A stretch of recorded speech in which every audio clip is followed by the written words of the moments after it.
청취자 여러분 안녕하세요. 오늘 저희가 함께 살펴볼 자료는요. 바로 서울회생법원이 개원한 이후에 개인 채무자들을 돕기 위한 실무나 제도가 어떻게 바뀌었는지에 대한 내용입니다. 네, 안녕하세요. 황성민 판사님의 발췌 자료를 바탕으로 하고요. 법원이 정말 채무자들의 재기를 돕기 위해서 어떤 변화들을 만들어 왔는지 그 핵심적인 내용들을 좀 깊이 있게 들여다보겠습니다. 네, 중요한 변화들이 꽤 있었죠. 자, 그럼 바로 한번 시작해 볼까요? 우선 자료를 보니까요. 법원이 전체적으로 절차를 좀 더 빠르고 간편하게 만들려고 했던 것 같아요. 네, 맞습니다. 그게 큰 방향 중 하나였어요. 그 시작으로 우편물 촉탁 실무 변경이라는 게 나오는데 이게 정확히 어떤 거였나요? 아, 네. 그게 2019년에 도입됐던 건데요. 특히 이제 재산이 거의 없는 그런 개인 파산 사건에서요. 법원이 채무자 앞으로 오는 우편물을 좀 확인해서 혹시 숨겨둔 재산이 있나? 이걸 빨리 파악하고 사건을 좀 신속하게 종결하려는 그런 목적이 있었습니다. 아, 우편물을 직접 본다는 거군요. 네, 그런데 이게 통신 비밀 침해 우려 같은 게 좀 제기돼서요. 2020년 11월에 요건을 좀 더 명확히 하는 방식으로 변경되긴 했습니다. 그래도 핵심은 역시 속도 개선에 있었던 거죠. 속도 개선이요? 그럼 더 나아가서 그 신속 면책 제도라는 것도 있던데요. 이건 뭔가요? 네, 그게 이제 2022년 11월부터 본격적으로 시행된 제도인데요. 그 파산 선고랑 동시에 절차를 폐지하는 그러니까 동시 폐지 결정 사건들이 있거든요. 네네. 이런 사건을 중에서 특별히 면책을 불허할 만한 사유가 없고 또 재산이 정말 거의 없거나 아니면 기초수급자, 고령자, 중증 장애인 같은 그런 특정 조건에 해당하면요. 면책 결정을 훨씬 앞당겨서 빨리 내려주는 제도입니다. 오, 신속이라는 이름 그대로네요. 그럼 이게 실제로 효과가 있었는지 궁금한데요. 처리 기간 같은 게 좀 줄었나요? 네, 그 자료에 따르면요. 이 제도가 시행되고 나서 한 6개월 정도, 그러니까 2022년 11월부터 2023년 4월까지 처리된 사건들의 평균 기간이 약 339.1일 정도로 집계가 됐습니다. 339일이요? 와. 네, 이전과 비교하면 상당히 단축된 수치죠. 특히 재산을 숨겼다거나 하는 그런 면책 불허가 사유가 없는 명백한 사건들은 정말 빠르게 종결될 수 있는 길이 열린 겁니다. 확실히 그러면 단순한 사건들은 처리가 훨씬 빨라졌겠네요? 그렇죠. 혹시 서류 준비 같은 그런 행정적인 부담도 좀 줄었을까요? 네, 그런 노력도 보입니다. 예를 들어서 상속재산 파산 사건 같은 경우에요. 네. 상속인이 먼저 개인 파산을 신청하면서 가족관계 증명서 같은 서류를 이미 냈을 수 있잖아요. 그렇죠. 냈겠죠. 그러면 나중에 그 상속재산 자체에 대한 파산 신청을 할 때는 그 서류를 다시 내지 않아도 되도록 실무 지침을 마련했어요. 그 중복되는 서류를 없애서 절차를 좀 간소화한 거죠. 아, 효율적으로 바뀐 거네요. 좋습니다. 자, 그럼 좀 더 구체적인 상황으로 한번 들어가 볼까요? 요즘 보면 가족에게서 갑자기 빚을 물려받는 그런 상속 문제도 꽤 많은 것 같은데요. 이런 상속재산 파산은 구체적으로 어떻게 달라졌습니까? 네, 상속재산 파산에서도 좀 주목할 만한 변화들이 있었습니다. 우선 돌아가신 분 명의로 된 임차보증금이 있을 때요. 그 주택임대차보호법상 소액 임차인의 최우선 변제 금액 있잖아요. 네, 있죠. 서울은 5,500만 원인가요? 네, 맞습니다. 서울 기준 5,500만 원. 이 금액은 파산재단, 그러니까 채권자들에게 나눠줄 재산에 포함시키지 않기로 했습니다. 어허. 이건 이제 상속인이 갑자기 살 곳을 잃게 되는 그런 상황을 막기 위한 어떻게 보면 최소한의 주거 안정장치를 마련한 셈이죠. 그렇군요. 정말 필요한 조치였겠네요. 그리고 또 하나는 장례비 처리 기준도 좀 구체화됐다는 점입니다. 장례비요? 네, 이전에는 이 장례 비용을 우선적으로 변제받을 수 있는 재단 채권으로 인정해 줄지 여부가 좀 불명확했거든요. 근데 서울회생법원에서 이 장례비 지출 규모에 따라서 얼마까지 인정해 줄지에 대한 일종의 가이드라인을 제시했어요. 오, 가이드라인이요? 예를 들면 어떤 식인가요? 네, 예를 들어서 장례비로 200만 원 이하를 썼다면 한 20만 원 정도를 1,000만 원을 넘게 썼다면 100만 원을 재단 채권으로 인정해 주는 식의 기준입니다. 이게 법적인 구속력이 있는 건 아니지만 참고 기준으로서 예측 가능성을 높였다는 데 의미가 있죠. 와, 장례비처럼 정말 현실적으로 민감한 부분까지 기준을 세웠다는 건 그만큼 법원이 어려움을 고려했다는 뜻으로 보이네요. 네, 그렇죠. 실무상의 혼란을 줄이려는 의도도 있고요. 혹시요, 파산 신청할 때 실수로 채권자 목록에서 누구를 빠뜨리는 경우도 있을 것 같은데요. 나중에 면책 다 받았는데 갑자기 비톡촉 받으면 정말 당황스러울 텐데 이런 건 어떻게 처리되나요? 네, 그 목록 누락 채권 문제도 굉장히 중요한 개선점 중 하나입니다.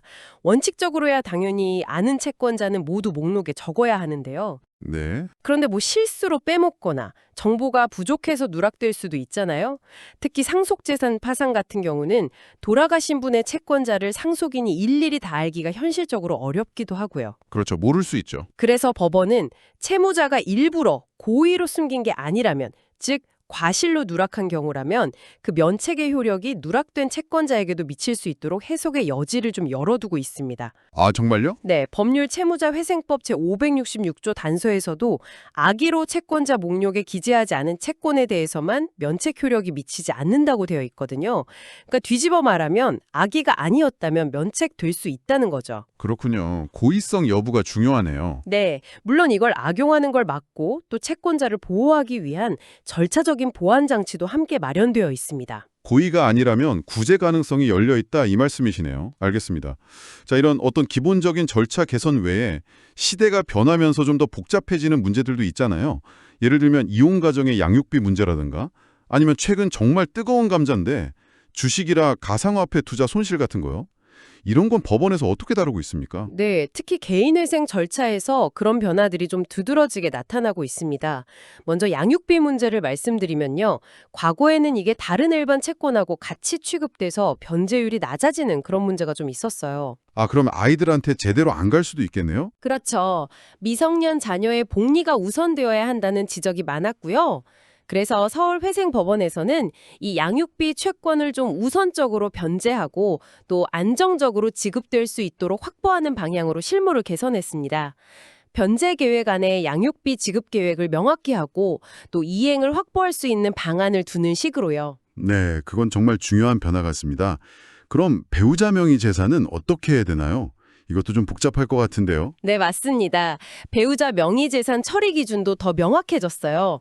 원칙적으로는 배우자 재산의 절반, 그러니까 2분의 1을 채무자의 재산으로 봐서 청산가치에 반영하도록 하는데요. 네. 다만 그 재산이 뭐 결혼 전부터 가지고 있었거나 아니면 상속이나 증여를 통해서 배우자가 오롯이 형성한 고유 재산이라는 게 명백하게 밝혀지면 예외를 인정해 줍니다.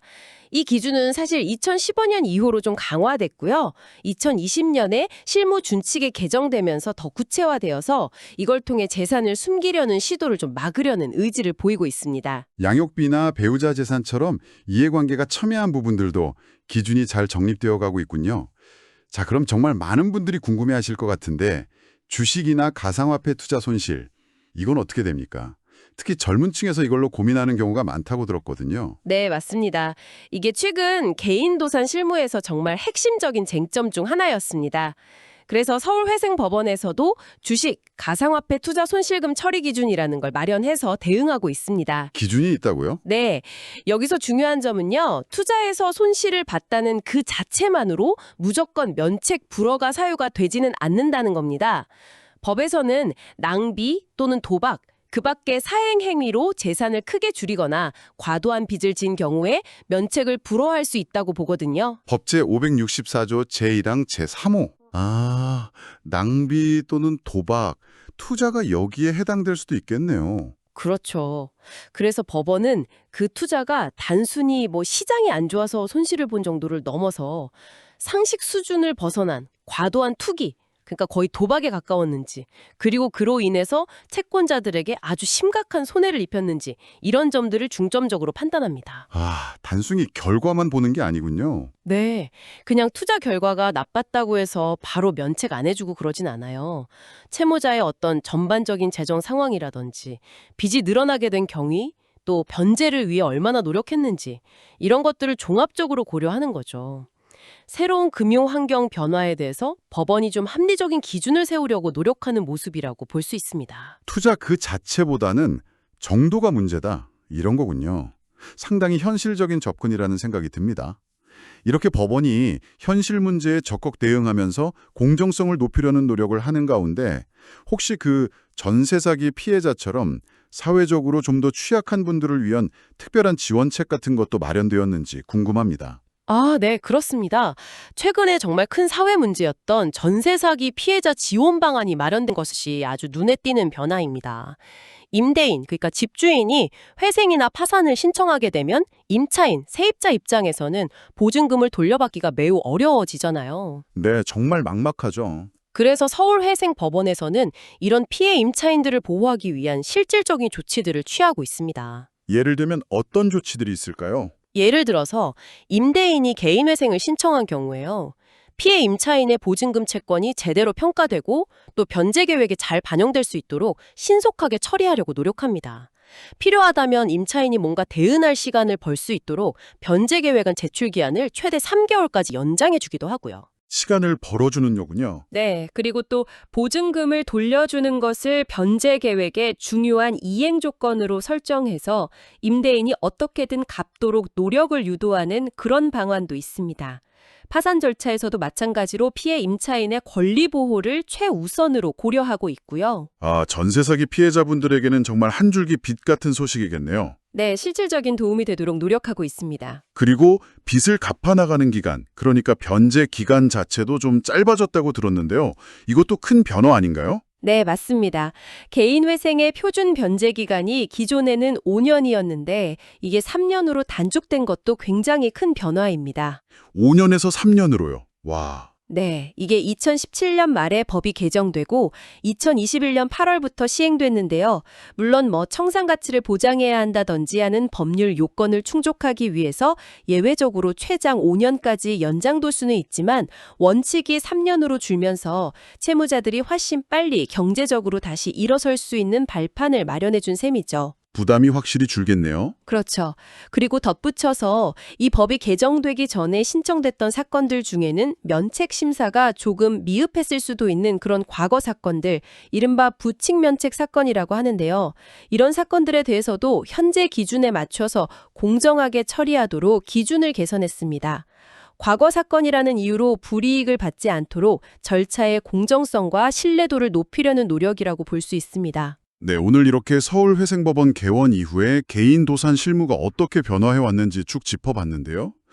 결국 이 모든 변화들이 의미하는 바는 뭘까요?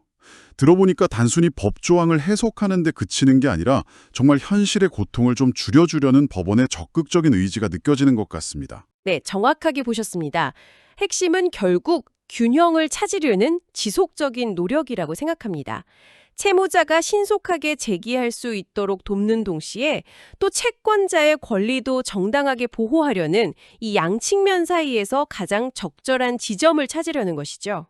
균형이요? 네, 법이라는 테두리 안에서 현실의 복잡한 문제들을 반영하기 위해서 실무 지침을 만들고 기준을 구체화하고 또 절차를 간소화하는 이 모든 과정들은요, 결국 예측 가능성을 높여서 관련된 모든 사람들의 부담을 줄여주려는 시도라고 해석할 수 있겠습니다. 네.